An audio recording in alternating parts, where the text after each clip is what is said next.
Have you ever been in the moment? Things are heating up, everything feels right, and then that dreaded thought creeps into your mind. Is it going to stay? Am I going to lose it?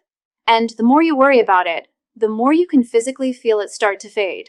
It's a uniquely frustrating and isolating experience. And what do you do in that moment? Your instincts take over. You try to fix it, to force it, to muscle your way through. But here's the paradox, and it's the entire key to solving this. The things your brain instinctively tells you to do to of your erection are the very things that are sabotaging it. In this video, we're going to expose the 3 most common mental mistakes that men make that lead to losing an erection, often without ever realizing they're doing it. More importantly, I'm going to show you the simple shifts in focus that will fix them, allowing you to stay present, confident, and connected with your partner. Before we dive into the mistakes, we need to understand the one fundamental biological process that's really in control here.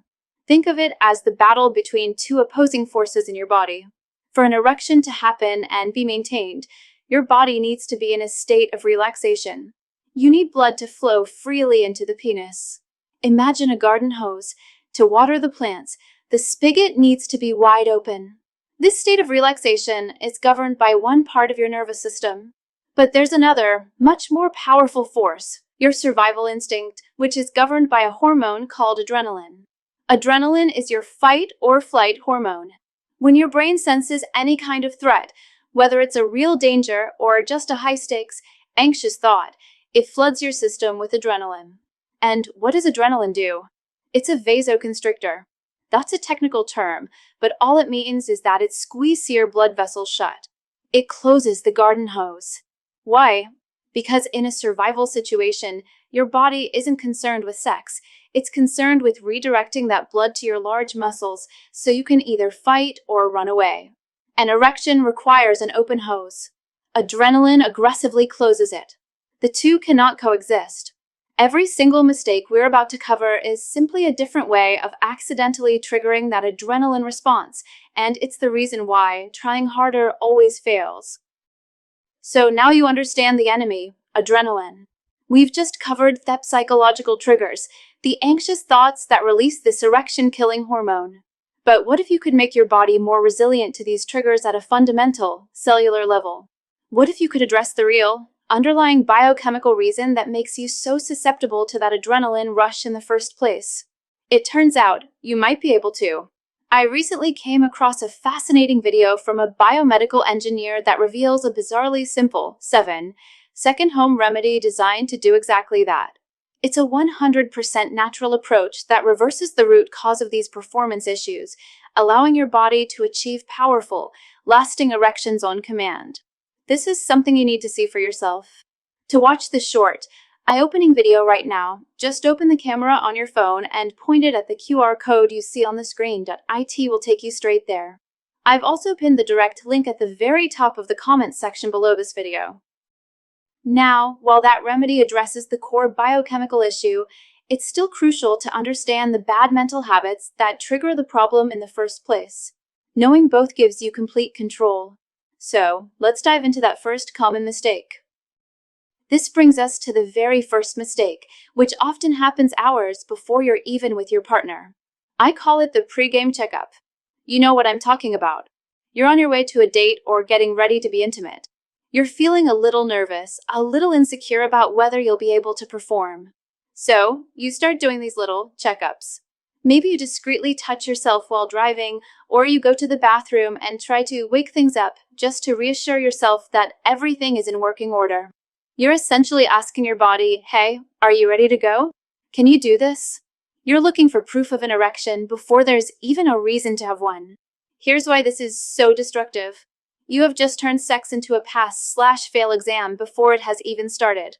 Your penis is now a measure of your success or failure. If you touch yourself and don't get an immediate, strong response, which is perfectly normal, by the way, your brain doesn't think, oh, I'm just not aroused yet. It thinks, oh no, it's not working. I knew it. This is going to be a disaster. Instantly, your anxiety spikes. Your brain perceives this failure as a threat. And what does it do? It releases a shot of adrenaline. You have just physiologically made it harder for yourself to get an erection later on, all because you were trying to reassure yourself. So, what's the solution? It's to shift your focus from inspection to anticipation. Instead of checking on your hardware, focus on the experience itself. On the drive over, think about how much you're looking forward to seeing your partner. Think about the sound of their voice, the way they laugh. Engage in mental foreplay. Build desire and connection in your mind. An erection is a result of genuine arousal, not a switch you can flip on demand. Let it be a welcome guest that arrives when the mood is right, not a performer you force onto the stage for a pre-show audit. Trust the process and stop the checkups. This leads us directly to the second mistake, which happens during the act itself. This is when you feel yourself starting to soften, and your panic instinct kicks in to speed up to save it. This is probably the most common and the most counterproductive reaction. You're in the middle of intercourse, you feel that slight change in rigidity, and your internal alarm bells go off. Your brain screams, "Do something! Go faster! Go harder!" You start thrusting frantically, thinking that more friction and more force will somehow bring it back to life. This has the exact opposite effect. Let's go back to our biology. When you start moving in a frantic, forceful, almost desperate way, your body doesn't register that as pleasure. It registers it as work, as struggle, as stress. Your heart rate skyrockets, your muscles tense up. You are physically mimicking a state of panic. And what does your brain do when it senses panic and struggle? It dumps even more adrenaline into your system to help you survive the struggle. This adrenaline hits your bloodstream and immediately goes to work squeezing those blood vessels in your penis shut. So the very act of trying to force the blood in with speed and friction is what's chemically forcing the blood out. You are literally accelerating the loss of your erection by trying to save it. To help you visualize this, imagine a cross-section of a penis. When erect, the arteries are wide open, like big, plump pipes allowing blood to rush in and get trapped. When you're stressed, adrenaline circulates and squeezes those pipes shut, leaving only tiny trickles. You can't force water through a closed hose. The solution here is to do the complete opposite of what your panic-driven brain is telling you. When you feel yourself start to soften, don't speed up, slow down. Take a deep breath.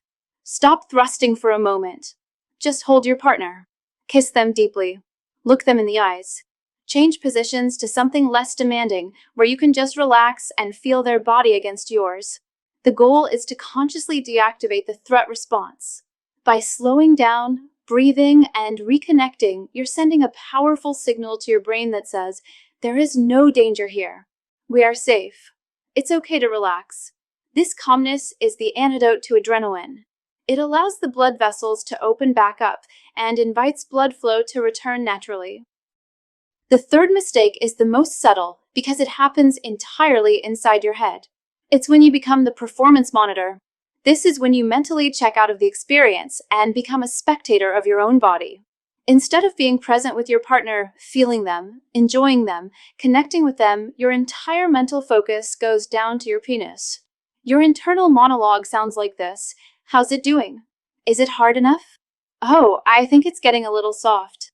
Okay, focus, focus. Is it better now? What if she notices? You're no longer making love. You're conducting quality control. You have split your consciousness in two, the participant and the anxious supervisor. This is a critical error because arousal is not a thought process, it is a sensory one. It's fueled by what you see, hear, touch, and feel emotionally.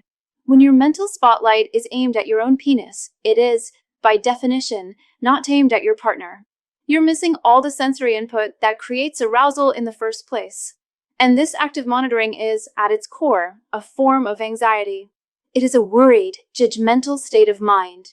And by now, we know what that triggers, a fresh dose of performance-killing adrenaline.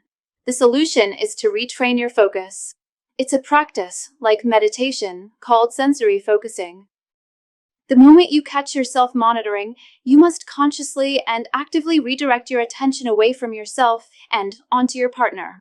Anchor yourself in the present moment using your senses.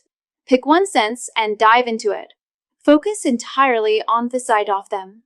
The curve of their back, the look in their eyes, the way their hair falls. Then shift toe sound. Listen to the sound of their breathing, the soft noises they're making. Shift tadach. Feel the texture of their skin under your fingertips, the warmth of their body. By fully immersing yourself in the sensory experience of being with your partner, you leave no mental bandwidth for monitoring yourself. You pull yourself out of your anxious head and put yourself back into your body and back into the shared experience. This presence is what fuels natural, effortless arousal. So let's bring it all together. The 3 mistakes: the pre-game checkup, speeding up under pressure, and becoming the performance monitor. All 3 seem like logical things to do, but all 3 are just different paths to the same destination: anxiety. And anxiety triggers adrenaline, which is the biological kill switch for an erection. The solution, therefore, is also the same for all 3. It is a fundamental shift in your mindset. You must move your focus from performance to presence, from manxia to pleasure, from inspection to connection. Stop trying to make an erection happen and instead create the relaxed, connected, and pleasurable environment where an erection naturally wants to happen. Now, I want to hear from you. Which of these 3 mistakes was the biggest aha moment for you? Leave a comment below and let me know. And if you found this video valuable, giving it a like is a huge help and allows this information to reach more men who might need to hear it. Thanks for watching.